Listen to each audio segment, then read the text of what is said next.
everyone! Just some last-minute tasks before we move on with this project.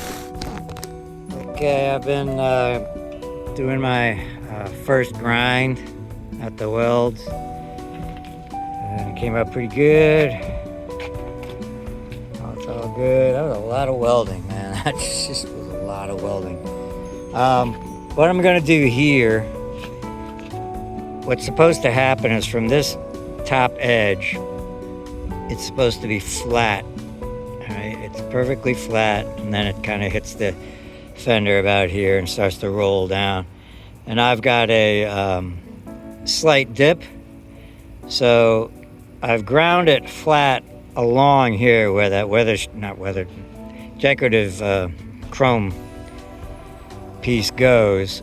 So I'm gonna have to, you can kind of actually see the shadow here. I mean, it's significant. It's maybe 1/8 of an inch or so.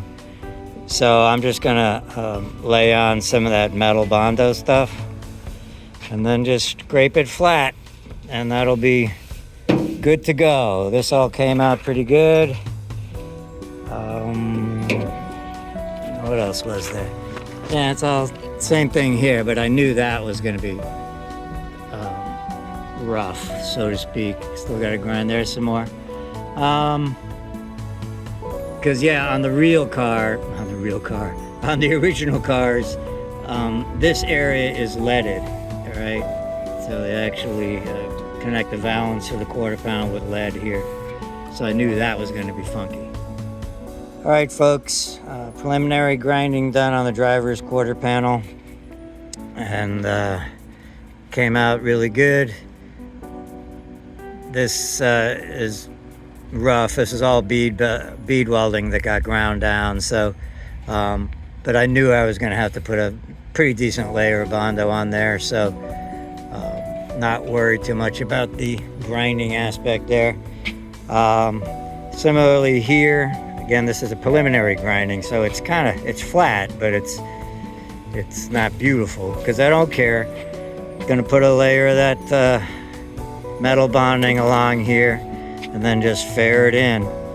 But it's got to be thin because I don't want to make this T-bead decoration like go away, right? I've got to keep it really thin, and then just address the actual area where the fenders meets where the new fender meets the old fender. B-pillar came out great. Down here, initial grindings, it's all bead welded down here, and then I also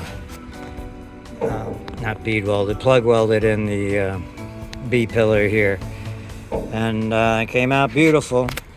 You didn't see it, but I did try a door.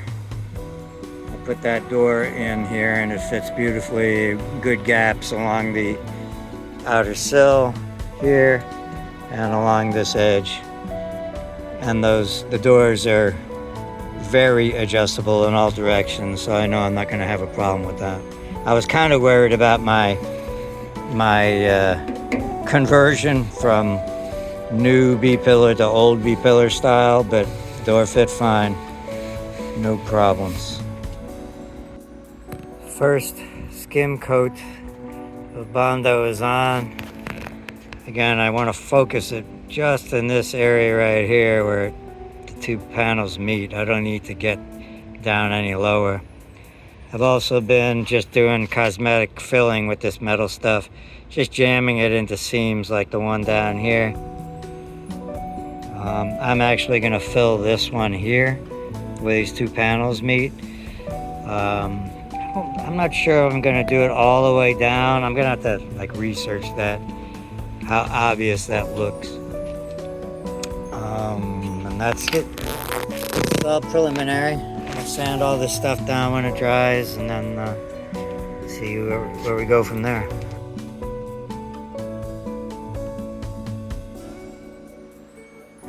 I mixed up a batch of my metal Bondo, and I've filled in around here and all the way down there.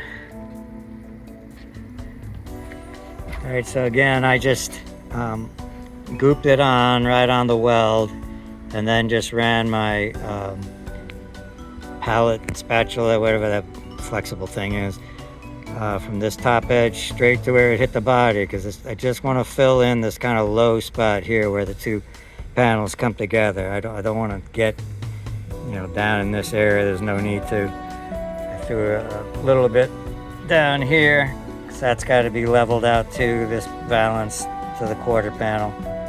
So I got to fill that area in. I've still yet to grind that down, but I will, you know, make this look decent, but that's hidden by the bumper anyways. So yeah, that's it.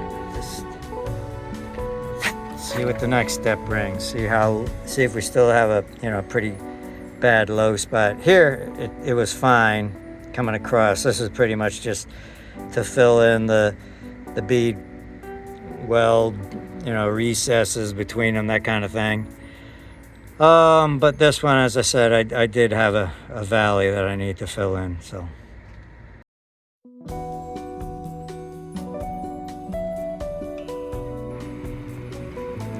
So, this is kind of one last review of where we are.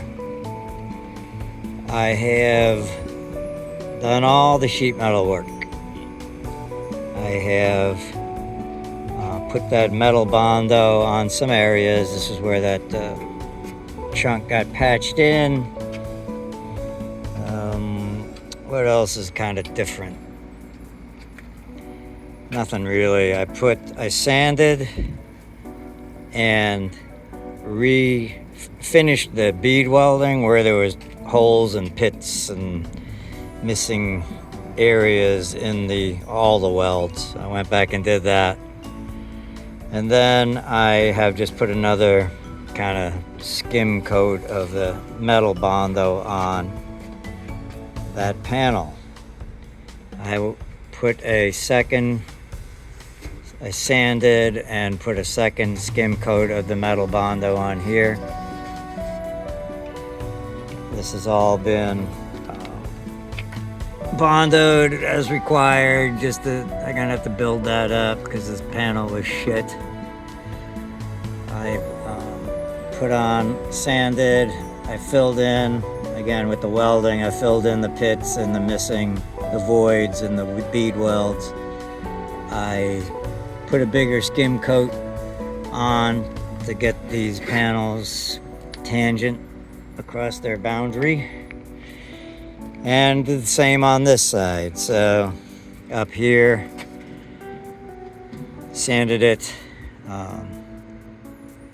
bead welded it, again sanded it again, put a thicker coat of the bondo here to get these panels tangent here,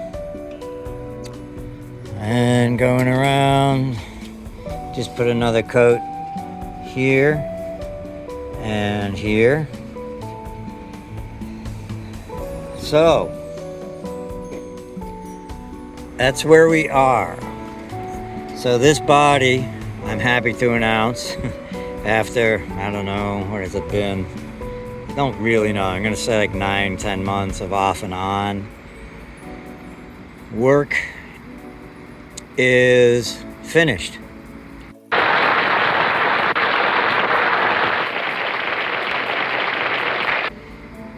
So I'm going to tilt this thing vertical just to give me room in here. It's right now, the body is asphalt. All right, so nothing's gonna happen to it. I don't want to roll it outside because again, we're in Florida and anything that's metal is doomed if you leave it outside, no matter what.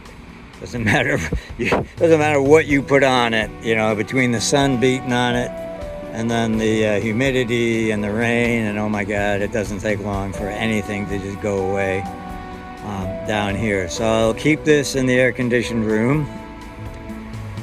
I will just tilt it up to give me more space, and then I'm going to start rolling in the mechanical components, i.e. the engine, transmission, and then rear and front drivetrains. And then I can start doing that. That shouldn't take too long. the only thing I can see going wrong there is, since I'm trying to maintain this as a 67, I don't want to put, I've got 3 donor engines that I know work. I know they run.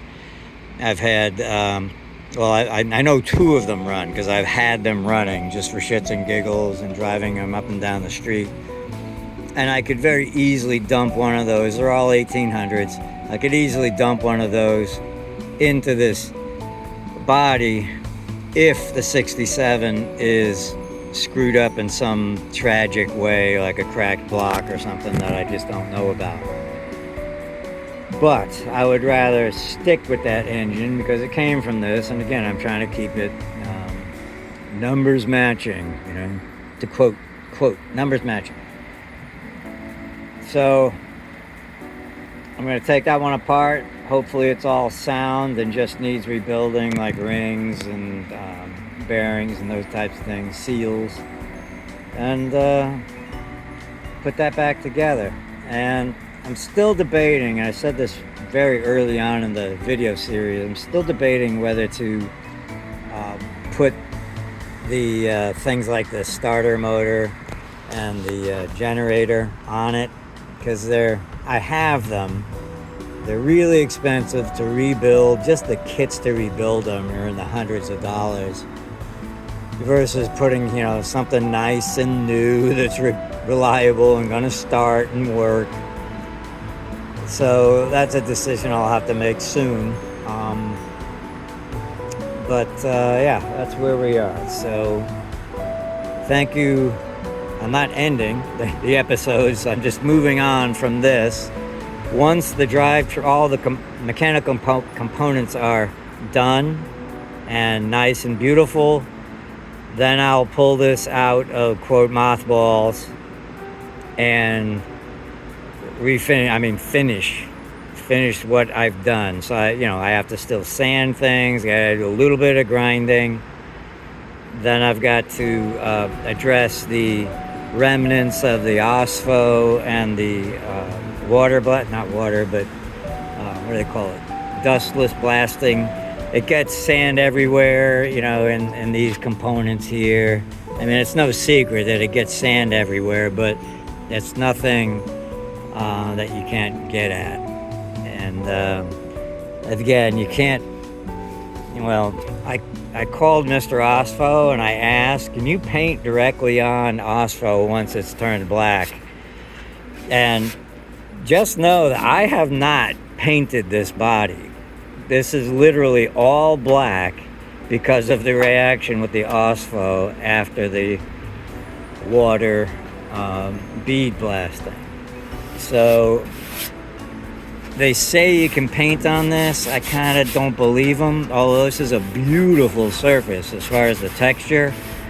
To be spraying anything onto it, 2K epoxy, it's going to stick to it. It's going to bite to it because this is just a beautiful, beautiful finish. But I got a feeling I got to kind of Scotch Brite it just to knock all the residual sand or beaded powder and the OSFO down, just knock it down. There are areas that the OSFO did kind of do not a creepy reaction, but like there is where OSFO was really, it sat for a long time and it's kind of got a scaly finish to it, and you for sure can't paint on that because it will flake up and be terrible. Is that this thing? Yeah, where it's white like this is just where there's been excessive OSFO sitting when we sprayed it down. So just some bits of information for you people out there that are watching this and thinking about doing things like this. But that's where we are. I'm going to tilt the car up and start working on the mechanical system. So thanks for sticking with me. I hope you've learned something. As a layman doing this, I haven't done body work ever. So I think I've done things right. I've made them better in areas where it's weak, and straightened the body a little bit. I replaced panels that were totally terrible. Completely redid both rocker panels. Completely. They were gone. I mean, that's just all brand new metal here. All brand new.